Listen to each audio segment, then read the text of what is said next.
The recent incident involving FBI Director Kash Patel exemplifies recurring patterns in contemporary political journalism. MS now published a report suggesting Patel faced imminent removal, citing three anonymous sources. The White House's response was swift and dismissive. President Trump reportedly read the headline aloud in Patel's presence, laughed, and posed for a photograph. Press Secretary Caroline Leavitt labeled the story fake news within minutes. This episode reveals several dynamics worth examining. First, the reliance on anonymous sourcing and sensitive political reporting continues to generate controversy. When sources remain unnamed and their claims cannot be independently verified, the line between legitimate investigative journalism and speculation becomes difficult to discern. The network's correspondent later suggested his own reporting might have inadvertently strengthened Patel's position, an unusual acknowledgement that raises questions about the intended impact of such stories. The mechanics of how this story emerged deserve scrutiny. Three unnamed sources described as being positioned at strategic bureaucratic vantage points allegedly conveyed concerns about Patel's standing. The report suggested President Trump had grown frustrated with negative headlines surrounding the FBI director and was contemplating his removal. The story even floated a potential replacement, Andrew Bailey, who had been with the Bureau for approximately 90 days. Within the ecology of Washington reporting, such stories typically follow a predictable pattern: initial leak, secondary confirmation from sources familiar with the matter, and eventual official response. What made this incident unusual was the speed and nature of that official response. The theatrical quality of the White House's denial is significant. Rather than issuing a standard statement through normal channels, the administration chose a more dramatic approach. The image of the president reading the headline aloud with Patel present and then orchestrating a photograph specifically to contradict the narrative suggests a deliberate strategy. This represents a departure from traditional crisis communication, which typically emphasizes dignified denial and factual correction. Instead, the administration opted for mockery as a communication tool. This approach serves multiple strategic purposes. It dismisses the story while simultaneously undermining media credibility more broadly. It signals to supporters that such reports should not be taken seriously. It demonstrates to Patel and by extension other appointees that the president will defend them against what he characterizes as false reporting. And it creates a visual record that directly contradicts the narrative, making it more difficult for the story to gain traction, even if additional sources emerge. The question of source motivation becomes central to evaluating this incident. In Washington's complex bureaucratic environment, leaks serve various purposes. Some represent genuine whistleblowing, attempts to expose misconduct or policy errors. Others function as strategic communication, where officials use journalists to signal positions or apply pressure. Still others may reflect internal resistance to leadership or policy direction. Without knowing the identity and motivations of MS Now's sources, observers cannot definitively assess which category this leak represents. If the sources genuinely believed Patel's position was in jeopardy, the question becomes what led them to that conclusion. Were they privy to internal discussions suggesting presidential displeasure? Were they interpreting circumstantial evidence, perhaps tension in meetings or critical private comments? Or were they projecting their own preferences onto the situation, convinced that Patel should be removed and therefore susceptible to believing he would be? Alternatively, if the sources had different motivations, the calculation changes. Anonymous leaks can serve as trial balloons, testing public or political reaction to a potential decision. They can also function as attempts to create the reality they describe, where the existence of removal rumors itself generates pressure for removal. In bureaucratic environments, perception often shapes reality. If enough people believe the official's position is tenuous, that belief can become self-fulfilling. The speed with which the story collapsed suggests either poor source vetting or sources with questionable access to accurate information. Major news organizations typically require multiple sources for sensitive stories, precisely to avoid situations where a single source's bias or misinformation leads to false reporting. That three sources apparently provided similar information raises questions about whether they were independent of each other or part of a coordinated effort. Patel's trajectory through Washington provides essential context for understanding the intensity of reactions to his appointment. His work on the House Intelligence Committee during the Russia investigation made him a controversial figure. Committee Republicans, including then-Chairman Devin Nunes, credited Patel with uncovering what they characterized as surveillance abuses and investigative overreach. Democrats on the same committee viewed his work as an attempt to obstruct legitimate oversight and protect the president from accountability. This fundamental disagreement about Patel's past work shapes current responses to his leadership of the FBI. Those who view the Russia investigation as a legitimate inquiry into foreign interference and potential coordination see Patel as someone who worked to undermine that investigation.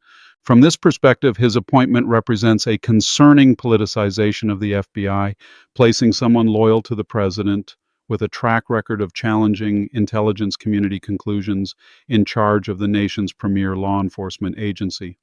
Conversely, those skeptical of the Russia investigation's origins and conduct view Patel as someone who exposed genuine problems in how intelligence and law enforcement tools were deployed. The subsequent Inspector General report documenting significant errors in FISA warrant applications lends some credibility to concerns about investigative procedures, even as it stopped short of finding intentional misconduct.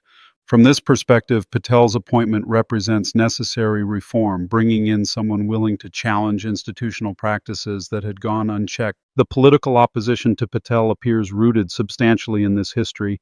Congressional figures like Adam Schiff and Jamie Raskin have been vocal critics, viewing Patel's approach to intelligence oversight with deep suspicion. Schiff, in particular, has a long-standing conflict with Patel, stemming from their opposite roles during the Russia investigation. Schiff championed the investigation and defended its legitimacy.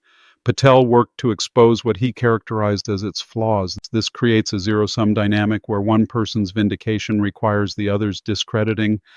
From the perspective of Patel's critics, his tenure as FBI director represents a troubling development. They worry that someone who previously challenged intelligence community assessments will now lead an agency that produces such assessments. They fear that legitimate investigative activities might be curtailed if they touch on politically sensitive subjects. They express concern that the FBI's traditional independence from direct political pressure could be compromised. These concerns are not inherently unreasonable.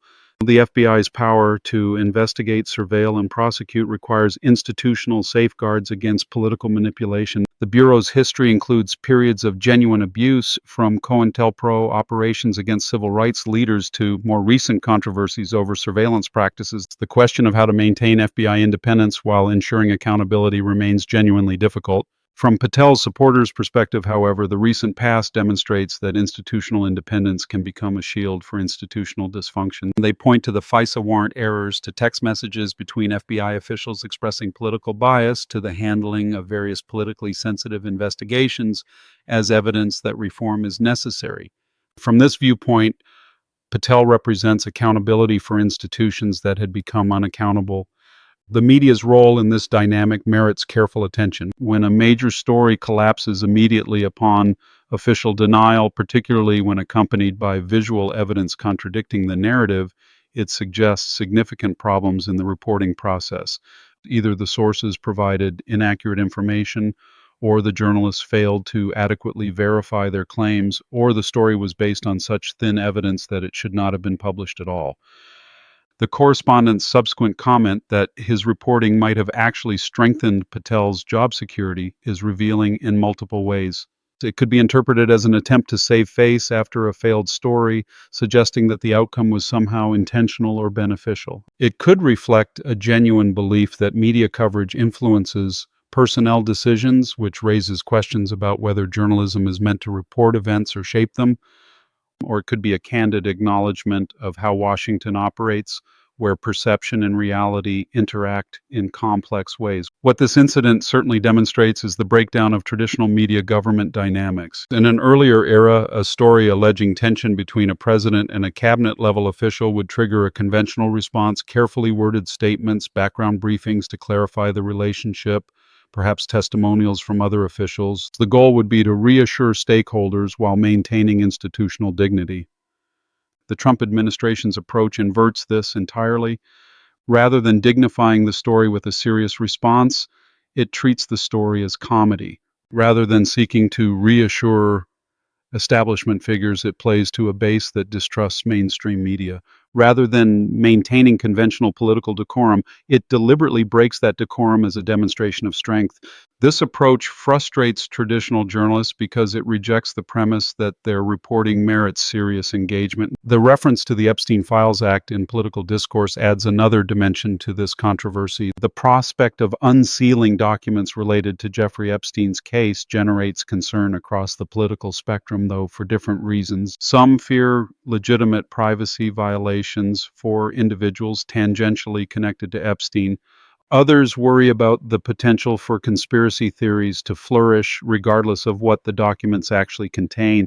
Still, others are concerned about what the documents might reveal about powerful individuals or institutional failures. Patel's reputation as someone willing to pursue uncomfortable investigations makes his position as FBI director particularly significant in this context. Whether one views this as a positive or negative depends on one's assessment of his judgment and motives. Those who trust his integrity see him as someone who will follow evidence wherever it leads. Those who distrust him worry that investigations might be pursued or dropped based on political considerations rather than evidence. The structural challenge here involves the impossibility of proving motivation.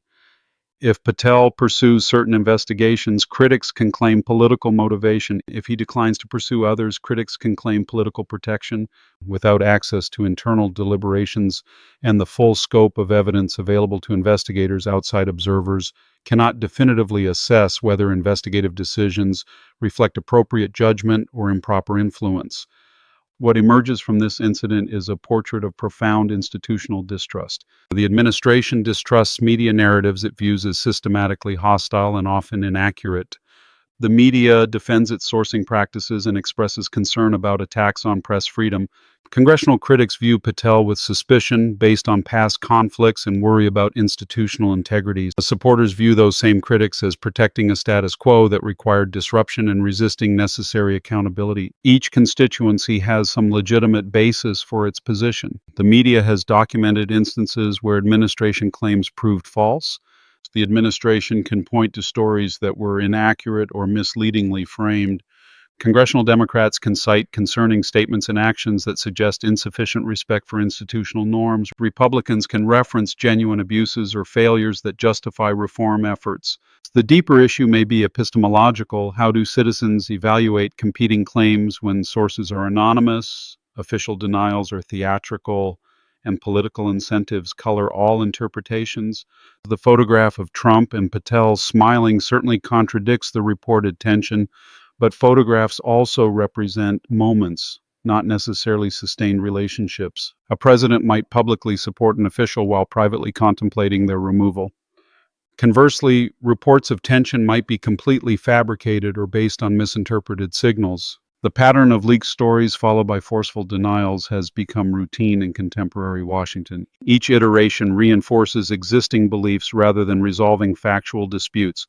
Those predisposed to distrust the administration see defensiveness in the denials. Those predisposed to distrust the media see agenda-driven reporting in the leaks. The result is a political environment where shared facts become increasingly scarce and competing narratives solidify into separate realities. This dynamic has significant implications beyond any single news story.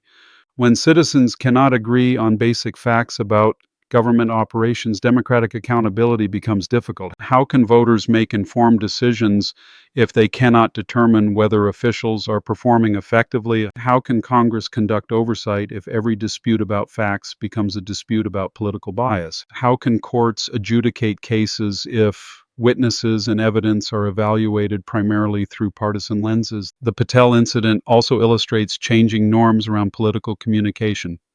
Traditional approaches emphasized measured responses, careful language, and respect for institutional processes. The current approach emphasizes direct communication, rejection of traditional media gatekeepers, and willingness to break conventional norms.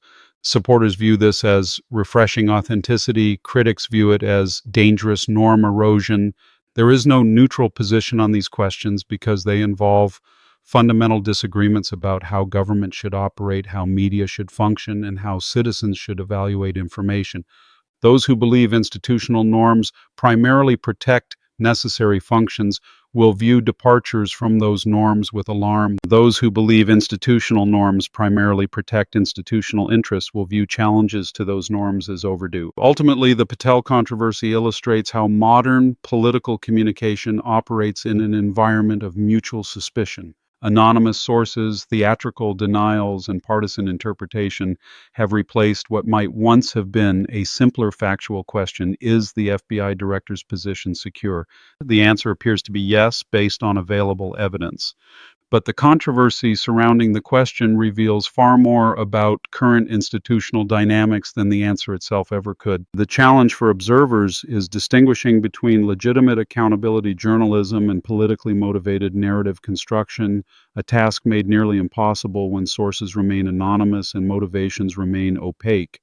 This ambiguity may be the most significant casualty of the current media environment. When everything is potentially suspect and nothing is definitively verifiable, the result is not skepticism, but rather selective belief. People credit information that confirms their existing views and dismiss information that challenges them. This creates a self-reinforcing cycle. Media outlets serve audiences that want particular narratives, so they provide them. Administrations play to bases that distrust traditional media, so they reject conventional engagement. Political figures align with constituencies that hold specific views, so they reinforce those views. And citizens, overwhelmed by conflicting information, retreat to sources that tell them what they already believe. Breaking this cycle would require multiple parties to act against their immediate interests. Media organizations would need to prioritize accuracy over speed and viewership. Political figures would need to acknowledge legitimate criticisms, even when politically costly. Citizens would need to seriously engage with information that challenges their assumptions.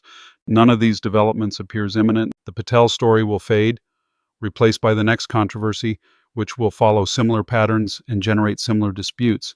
The underlying questions about FBI reform, media credibility, and institutional accountability will remain unresolved, and the gap between competing versions of reality will likely continue widening, with consequences that extend far beyond any individual news cycle or political appointment.